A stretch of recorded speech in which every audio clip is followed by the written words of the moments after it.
अस्सलाम वालेकुम ख़वातीन हज़रात, मुझे समझ में नहीं आ रहा कि इस बात पे दुख का इजहार करना चाहिए या हंसना चाहिए कि मुल्क की तारीख में पहली बार टीम सरेआम ने एक करप्ट डिप्टी कमिश्नर को, उसके असिस्टेंट कमिश्नर को, डिप्टी कमिश्नर के रीडर को और डिप्टी कमिश्नर के फ्रंटमैन को बेनकाब किया, डील करते हुए, रिश्वत लेते हुए, जाली सर्टिफिकेट बनाकर देने की डील करते हुए, एक गरीब इंसान की 2 दुकानें नाजायज़ तौर पर गिराने की डील करते हुए, असलहा लाइसेंस गैर कानूनी तौर पर बनाकर देने की डील करते हुए, और बजाय इसके कि डिप्टी कमिश्नर मीरपुर खास, असिस्टेंट कमिश्नर मीरपुर खास और बाकी अफसरान के खिलाफ कोई कार्रवाई की जाती, सिंध हुकूमत ने बंदा नाचीज़ यानी इकरारुल हसन के खिलाफ ही एक मुकदमा दर्ज कर दिया। और मुकदमे में कहा गया कि जी कार्य सरकार में मुदाखलत की गई, डिप्टी कमिश्नर के दफ्तर में दाखिल हुए। जैसे ही टीम सरेआम पहुंची वो अकबी दरवाजे से दुम दबाकर भाग गए, जैसे चूहा दुम दबाकर भागता है। मगर अगले दिन शेर बनकर उन्होंने टीम सरेआम के खिलाफ अपनी मुद्दत में मुकदमा दर्ज करवा लिया। पहली बार ऐसा हुआ पाकिस्तान की तारीख में कि किसी मीडिया टीम ने एक डिप्टी कमिश्नर के ओहदे या उसके इक्वलेंट किसी दूसरे ओहदे की करप्शन को बेनकाब किया हो। टीम सरेआम के नुमाइंदे मुख्तलिफ रूप में मुख्तलिफ एजेंट्स बनकर असिस्टेंट कमिश्नर से, डिप्टी कमिश्नर से, डिप्टी कमिश्नर के रीडर और इसके असिस्टेंट से और इनके फ्रंटमैन से मिले। उन्हें एक तो ये बताया कि हमारी एक लैंड है और उस लैंड के आगे 2 दुकानें हैं और हमारी लैंड की वक़्त उन दुकानों की वजह से कुछ कम हो रही है, तो हम चाहते हैं कि आप उन 2 दुकानों को तजावुज़ात करार देकर मिसमार कर दें, गिरा दें। तो डिप्टी कमिश्नर साहब से उनके हाउस में, उनके घर में मुलाकात हुई। डीसी साहब चूंकि पैसे लेना चाहते थे, डील करना चाहते थे, तो उन्होंने घर पे मदऊ किया हमारे नुमाइंदे को और घर पर बैठकर ये सारी बातचीत हुई, जिसमें हमारे नुमाइंदे ने अपनी लैंड के या अपनी वो जो ज़मीन हम बता रहे थे या दिखा रहे थे या जाहिर कर रहे थे, उसके कागजात डिप्टी कमिश्नर साहब को दिए और डिप्टी कमिश्नर साहब से कहा कि जनाब वो दुकानें हमें तोड़वानी है। उन्होंने कहा कि जनाब ये काम आधे घंटे में हो जाएगा और इसकी कीमत मैं अपने बंदे को, जो उनका फ्रंट मैन था मुख्तार, उसको बता दूंगा और वो कल उससे आपको आगाह कर देगा। ज़रा मुलाहिज़ा कीजिए। आप ओके करेंगे तो फिर हम इनको टोकन कराएंगे अगर 10-20 इसके लिए भी 2 दिन दे दें। मुश्किल मेरे हाथ में आधे घंटे में तोड़ के क्या बात। तो जनाब आपने देखा, पैसे वो बता देंगे अपने बंदे को, जो कि अगले दिन उनके बंदे ने 1 करोड़ रुपए का मुतालबा किया। वो वीडियो भी आगे चल के हम आपको दिखाएंगे। और साथ ही उन्होंने कहा कि मेरे आधे घंटे का काम है, ये दुकानें टूट जाएंगी। यानी आप पैसे देकर एक डिप्टी कमिश्नर को, डिप्टी कमिश्नर मीरपुर खास को, किसी भी गरीब का घर तोड़वा सकते हैं, किसी भी गरीब की दुकानें तोड़वा सकते हैं, उससे कोई भी नाजायज़ काम करवा सकते हैं, इंसानियत सोच काम करवा सकते हैं। और ये मीरपुर खास के डिप्टी कमिश्नर जिन्होंने वहाँ के अवाम का जीना महाल कर रखा है। आप सोचिए कि जहाँ एक एक कदम पर रिश्वत दी जा रही हो, जहाँ हर काम, हर सरकारी काम पैसे लेकर किया जा रहा हो, वहाँ एक आम आदमी का क्या हाल होगा। डिप्टी कमिश्नर, असिस्टेंट कमिश्नर और नीचे के तमाम अफसरान बदउन्मान हो, करप्ट हो, राशि हो, उनसे क्या तवक्को होगी कि वो अवाम के मसाइल का हल बगैर पैसे लिए करेंगे या वो अवाम का कोई भी काम पैसे लिए बगैर करेंगे। और टीम सरेआम ने मीरपुर खास के अवाम के लिए, सिंध के अवाम के लिए, सिंध के लोगों के लिए, उनको छुटकारा दिलाने के लिए ऐसे करप्ट और बदउन्मान अफसरान से, इन दरिंदों और भेड़ियों से हमने ये स्टिंग ऑपरेशन किया और उसका इनाम हमें ये दिया गया, उसका तोहफा हमें ये दिया गया कि हमारे खिलाफ मुकदमा दर्ज कर लिया। एक ढोंगा, बेबुनियाद और इंतहाई फजूल मुकदमा जो किसी इस काबिल भी नहीं है कि उसको डिस्कस किया जाए। लेकिन उस मुकदमे का अंदराज डिप्टी कमिश्नर साहब की मुद्दत में हुआ, जो कि कल जब हम पहुंचे तो जनाब अपना मोबाइल टेबल पे छोड़ के भाग गए थे। इतने बहादुर आदमी थे। ये तफसील भी आप प्रोग्राम सरेआम में मुलाहिज़ा करेंगे, लेकिन अभी वक्ती तौर पर ये सारा मामला आपके सामने लाना ज़रूरी था। असिस्टेंट कमिश्नर साहब से जो हमारी डील हुई और डील के बाद उन्होंने जो रिश्वत थी उसकी फुटेज भी हम आपको दिखाएंगे। लेकिन डिप्टी कमिश्नर साहब से एक और मामले पर टीम सरेआम के नुमाइंदे ने डील की और वो मामला था असलहा लाइसेंस बनाकर देने का। आप ज़रा बेशर्मी, ढटाई और मैं कम से कम जो सख्त लफ्ज़ है वो बेगैरती इस्तेमाल करूंगा डिप्टी कमिश्नर साहब के लिए कि जब हमारे नुमाइंदे ने कहा कि सर हम आपसे डिप्टी कमिश्नर साहब कुछ असलहा लाइसेंस बनवाना चाहते हैं, तो डिप्टी कमिश्नर साहब ने निहायत बेशर्मी, बेहिसी और बेगैरती से पूछा कि बाहर असलहा लाइसेंस का क्या रेट चल रहा है, यानी जो उनके एजेंट्स बाहर हैं वो क्या पैसे मांग रहे हैं। तुम्हारे नुमाइंदे ने बताया कि 30, 35, 40 हज़ार रुपये तक वो रिश्वत मांगते हैं असलहा लाइसेंस बना कर देने की। हम आपको 20,000 रुपये लाइसेंस के देंगे और 100 लाइसेंस आपसे बनवाएंगे। और इस पर भी डिप्टी कमिश्नर साहब ने डील को डन कर दिया, यानी 100 असलहा लाइसेंस बनाकर देने के एवज 20 लाख रुपए की रिश्वत तय हुई डिप्टी कमिश्नर हाउस में बैठकर। डिप्टी कमिश्नर सलामत अली की ये वीडियो मुलाहिजा कीजिए, खुफिया रिकॉर्डिंग टीम सरेआम के कैमरों से। असली बाहर का रेट चल रहा है, लिस्ट मेरे पास आती है, ठीक है, जिसको मैं अप्रूव करता हूँ वो इशू होते हैं, किसी के बगैर नहीं होते, मैं बता दूंगा उसको। अब जनाब ये डिप्टी कमिश्नर साहब की करप्शन आपने मुलाहिजा की, डिप्टी कमिश्नर साहब के डील करने का आप सोचिए कि डिप्टी कमिश्नर के लेवल का अफसर चंद रुपयों के लिए कितना गिर सकता है और कितना घटिया हो सकता है, जो अपने घर पे बुला के डील कर रहा है। और वहां जब हमने बाद अज़ा मुख्तलिफ सहाफ़ियों से, मकामी लोगों से पूछा, उन्होंने कहा ये तो 5 रुपए नहीं छोड़ता, इतना करप्ट और राशि अफसर है। लेकिन कहा गया कि मंजूर नजर है हुकूमत का, और आज साबित भी हो गया जब टीम सरेआम के खिलाफ मुकदमा दर्ज हुआ।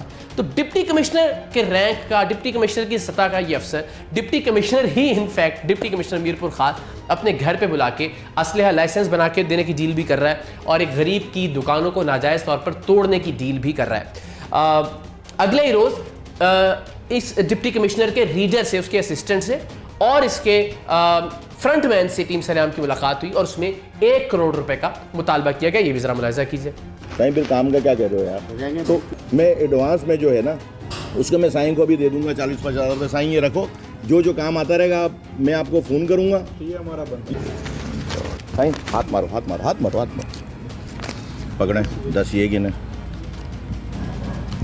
तो ये देख लिए साईं, आपको 50,000 रुपये दिए ना, वो करा देंगे। डीसी साहब मिले, डीसी साहब ने डील की। अगले रोज उस डील की कीमत यानी 1 करोड़ रुपए उनके असिस्टेंट ने, उनके रीडर ने, जिनको खुद अब डिप्टी कमिश्नर साहब ने सिर्फ, वो कहते हैं ना वो गोंगलुओं पे से मट्टी झाड़ना, उसके लिए उन्होंने अतमाम हुज्जत के लिए चीफ सेक्रेटरी साहब को खत लिख के उसको मुअत्तल करने की दरखास्त की है चीफ सेक्रेटरी साहब से, यानी सारा मलबा अपने रीडर पर डाल दिया। तो रीडर ने 1 करोड़ रुपए बताया, और फिर दोबारा हमारी जो फ्रंट मैन है उसने मुलाकात करवाई डिप्टी कमिश्नर साहब से उनके दफ्तर में, जिसमें उन्होंने कहा कि मैंने तमाम तर इख्तियारात अपने इस फ्रंट मैन मुख्तार को दे दिए, अब ये सारे काम आपके करवाएगा। जरा ये भी मुलाहिजा कीजिए।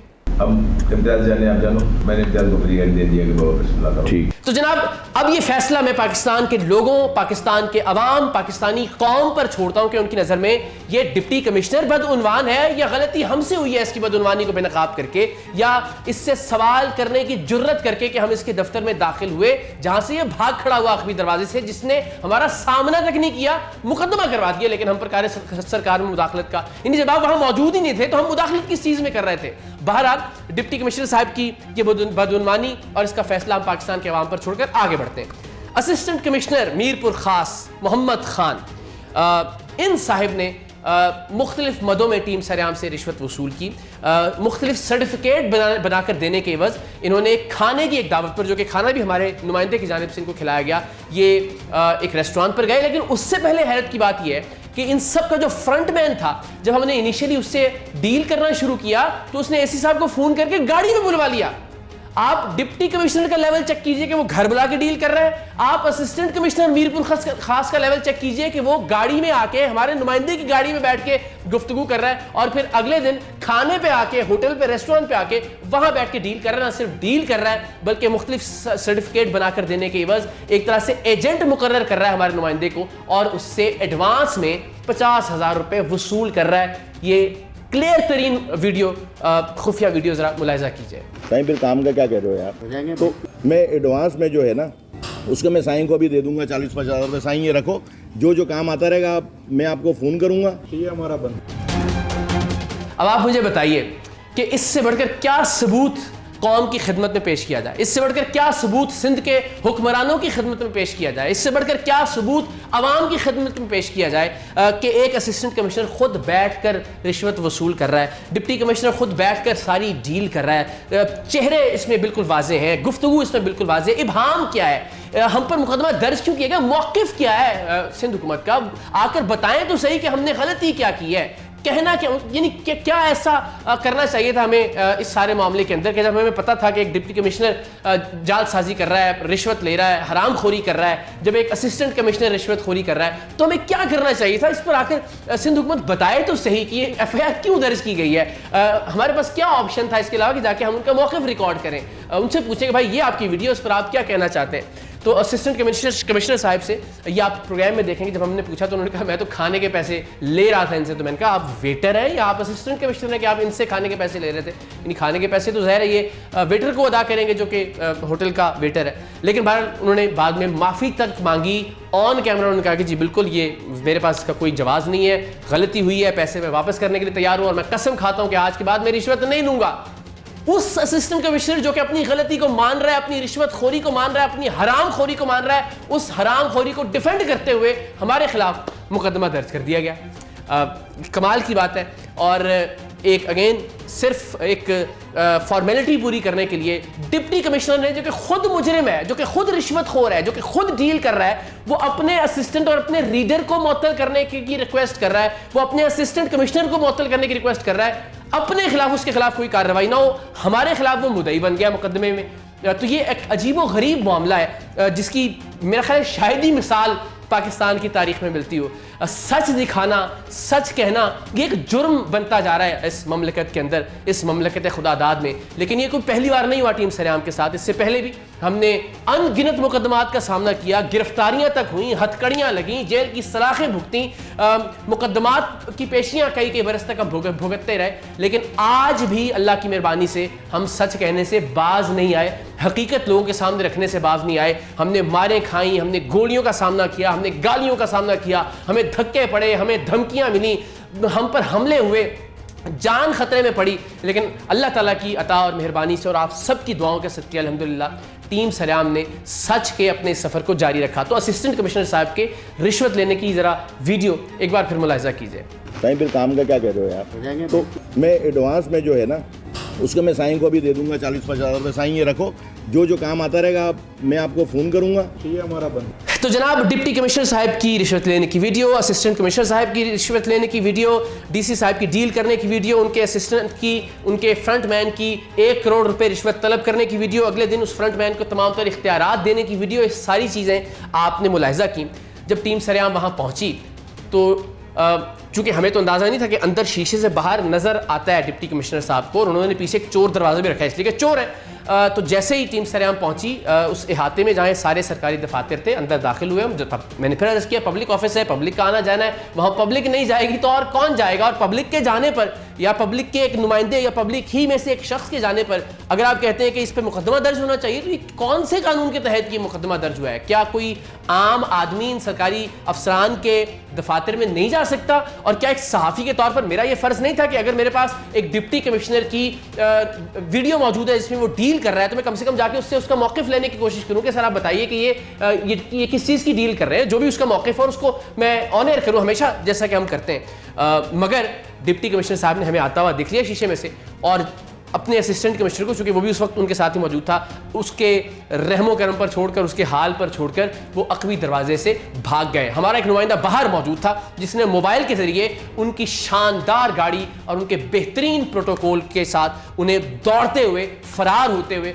और भागते हुए रिकॉर्ड किया। ज़रा ये मनाजिर भी देखिए।